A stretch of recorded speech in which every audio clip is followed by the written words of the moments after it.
We say Allah. Okay, so that's God to the Muslims. Some say it's not even the God of the Christians and so on. It's just a God. Some even said it's a moon god. But let us now look at the linguistic of the word Allah. It in itself is the beauty of Islam. Because the word in Arabic doesn't mean God. Just in case you thought it did, it doesn't. Because we have a word in Arabic for the word in English, God. It's called Ilah. Ilah, God. God, Ilah. That's the word. But when we speak about the one and only God, the one that's to be worshipped, the God of Adam, the God of Abraham, and the God of Moses, God of Jesus Christ, peace be upon him, and the God of Muhammad, peace be upon him, we're talking about essentially the only God that's worthy to be worshipped. No other God. Now, what would be the proof for this? I realize that we have a lot of detractors who will say, no, it's not true, I don't believe it. Let's get a proof from the English translation of the Bible. That's a good place to start. Around the earth, there are many hotels and motels. And almost every one of them that you go to, there's a drawer beside the bed that when you open it up, you'll find a book in there and you'll take it out. Now, what is that book? And you already know the answer. It's the Bible.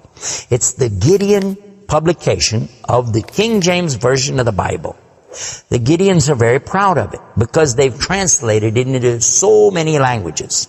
If you'll turn a few pages right in the beginning, you'll find examples of the translation to Chinese and Korean and into Urdu, the language of Pakistan. You'll find it into Tamil. You'll find it translated into Afrikaans language, which happens to be the first. And the second language translated to is Arabiya, Arabic.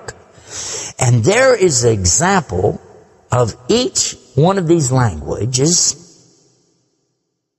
from the verse in the Gospel of John, chapter 3, verse 16. And you know it very well. For God so loved the world. That's how it begins. And if you look in the Arabic language, the example that they gave in that Bible, it says Allah. Allah. That's what it says. For Allah so loved the world. So if it's not the same God, then why? All over the entire earth, everywhere I go, I find this exact same word being used in the Bible of the Christians. Now you might say, what about the Old Testament? Well, just in case you would like to check it out, you can obtain a copy of this from our website. It's called The Beauties of Islam. Let me spell it out for you. It starts with B, beautiesofislam.com. Go there and see for yourself. The example is right there. Page 1 of the book of Genesis, of the very beginning of the Quran. Page 1 has 17 verses. And there's the word Allah. Alif, Lam, Lam, Ha, 17 times. So just as it's the God for the children of Israel in Arabic language, and it's the God for the Arabs who are Christians, it's also the same God for the Muslims. The word is Allah. Why Allah? Why is it important to have this particular word, and why don't we have it in English? Now, I want to come to the etymology of the word. It comes from the word Ilah, and Ilah means God. But God is defined as what? Anything that's worshipped, whether it be something you can see or you don't see. Something you can touch or not touch, something that you can hear or not hear. A God could be anything. A God could be a rock, a stick, a stone, a bone. A God could be something that you could make with your hands. A God can be something you could use your imagination for. It could be a human being. A God could be anything. G-O-D, God, could be anything. But there is no word in English for Allah. So when you translate the word Allah to be God, you've actually diminished the meaning of Allah. That's why whenever you translate the Bible from English to Arabic, you need to use the word Allah instead of God with a big G, which now gives us a clue to the problem. In the English language, they only have one word, God. Little G-O-D. It means something worshipped. It could be idols, images, pictures, statues. It could be human beings. It could be anything. This is God's. Little G-O-D-S. But when you mean the God, you have to capitalize the G. You have to make a big G. Now, what happens if you're going to start the sentence with the word God? You have to make a big G anyway, don't you? So you wouldn't know if it was God, big God, or God, a little God, just any old God. You wouldn't know. Also, whenever you're speaking to someone, they can't see the letters. So when you say God, which God? What God are you talking about? In Arabic, though, it's clear. When you say Ilah, okay, he's talking about a God. And Allah is an Ilah. But he's also Al-Ilah, the only Ilah. And when you say Allah, this firms it up. And there's no doubt in anybody's mind that you're talking about the one and only God. The word Allah in the Arabic language cannot be made plural. There can't be more than one. Okay, that perfectly fits the unique God of the believers, because there's not more than one. He's only one. There's no God beside God. Second point is this: it can't be made female or male. There's no gender to the word. In Arabic, all the words have gender. All words have gender. But this particular word is only having gender because of the Arabic language, not because Allah has gender. I'll give you an example. It always says like Allahu. This means Allah, He is. But when we say He, it's out of respect for Allah, because Allah is without gender, because He's not like His creation. Not male, not female. Additionally, we find that the examples in Quran, for instance, when Allah is talking about Himself, you'll find it says Nahnu. Nahnu means we. And Allah refers to Himself as Nahnu. He also says khalaqna. He says khalaqna. What does that mean?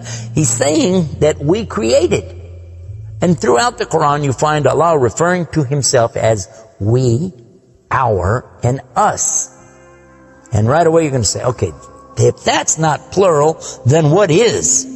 In fact, this is the royal we used by a king or a queen when they're giving decrees. We have it in English too, so you can understand. The king says, we decree the following, and he's talking about himself. It's the royal we. Now, I thought about this quite a bit, and I was trying to think, how could I give a better example? After all, most of us, myself included, never met a king, never met a queen, and so I'm not really familiar with that usage. Although it's there, I'm not sure what you're talking about. So then in studying the English language, we find that it's true that we do that when we speak to someone directly. Watch this. When I say, for instance, this cup. Okay. I would say, this is a cup. This is a cup of tea. I would say, this book is. I would say, those artifacts are.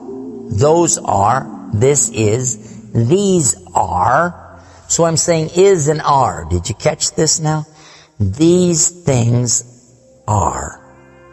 This is. Now when I speak to a human being, how do I do this? Well, I will say, you guys. All of you are. All of you are. A-R-E. But when I speak to somebody directly, do I say you is or you are? I will say you are. Why? Simply because this is the respect, honor, and dignity that I'm giving. There's no plural there. When I say to you, you are my friend. You are a lovely person. But why am I saying are? Why aren't I saying is? You is my friend. You is a lovely person. You'll say, man, this guy doesn't know English language. And in fact, that's how we can understand this usage of we and our when Allah is talking about Himself. This is the same as when I say I. I don't say I is, I say I am. And again, it's to show the, not plural, but rather the specific nobility, dignity, and honor that you give to the one who's speaking about himself and to the one he's speaking to. And in the same way, that's exactly what Allah is doing when He says Nahnu and Khalaqna. and other examples throughout the Quran. So now what we've learned is that Allah's name itself is the perfect name for Allah.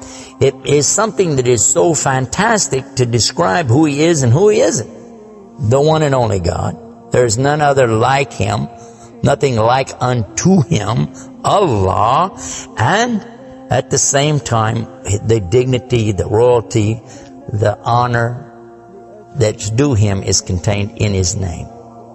Not like anything else, not male, not female, and yet He is the all Allah, the only God.